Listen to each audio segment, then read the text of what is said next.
Here is another interview of Dr. Longo, where he talks about the Holland study. He said, one cycle a month for 12 months, it's so easy. All the people comply to it. So it's not going to be as difficult as I may have thought. I'll find out for sure. But that's very optimistic. Although if you're diabetic, you have to listen to the rest of the tape because he talks about the danger of diabetics doing it, and the insulin level has to be controlled. So here's the tape. Obesity of we just finished a trial on diabetic patients. I cannot talk about the results, but certainly I can say that I was surprised the compliance was very high. This is one cycle a month for 12 months. And so I thought that we would get a lower compliance, but this was not longevity diet and fasting making diet. It was just fasting making diet once a month for 12 months. So I think each person has to decide what they can do best. Some people might just do the longevity diet, and maybe once in a while the fasting making diet.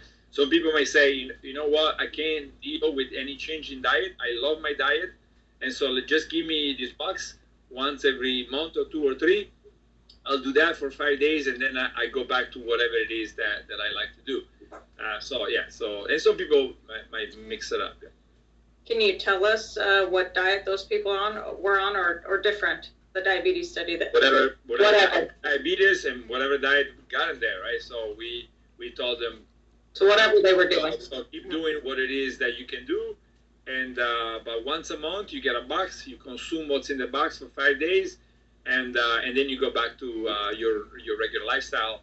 And of course, the idea is to make the fasting making diet much more like a medicine, a controlled medicine that replaces all your food and makes it also very simple for people to do, and not doesn't need to come with a manual. Oh, you need to do this and that and that. And so people are not pharmacists, and that's why I think it's so important to have a standardization and eventually FDA approval of this fasting mimicking or food drug like food. Yeah.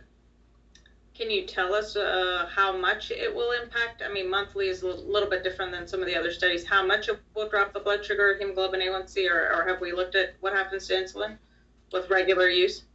Yeah, so we published that with the pre-diabetic, and that worked very well. Almost every pre-diabetic moved back to the normal range, and the drop was pretty good for most people. And there is a drop in insulin, there is a drop in glucose, there is also a drop in IGF-1, which is probably contributing to as I was saying earlier, to the insulin resistance. And so I think we're about to publish 2 more studies that have diabetic components in it, but they're not looking at diabetes. And then the big study hopefully is going to be published in the next 6 months. With actual only diabetes patients, also diabetes patients that are receiving metformin and some other drugs.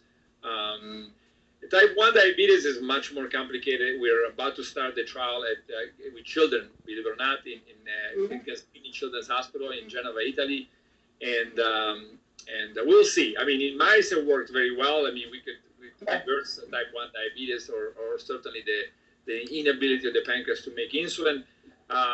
It's a big challenge, of course.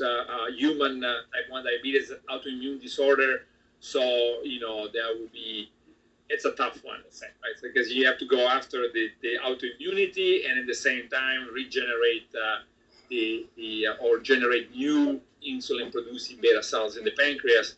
So it's a tough challenge. So I always like to be optimistic, but I realize that this is a tough one. I mean, for type 2, I would say I would be shocked if it didn't work. I would be extremely disappointed. But for type 1, it's a tough one. And in my personal experience, I've certainly had type 1 diabetics on insulin pumps, and they have done FMD and have done well. But it takes a certain person, who's very compliant with checking So later on they go the difficulties of people on insulin to do it. You guys can listen to it yourselves. But this is very optimistic for me, where saying type 1 diabetics, where the pancreas is actually damaged, it rebuilds it. And that's what I need, rebuilding.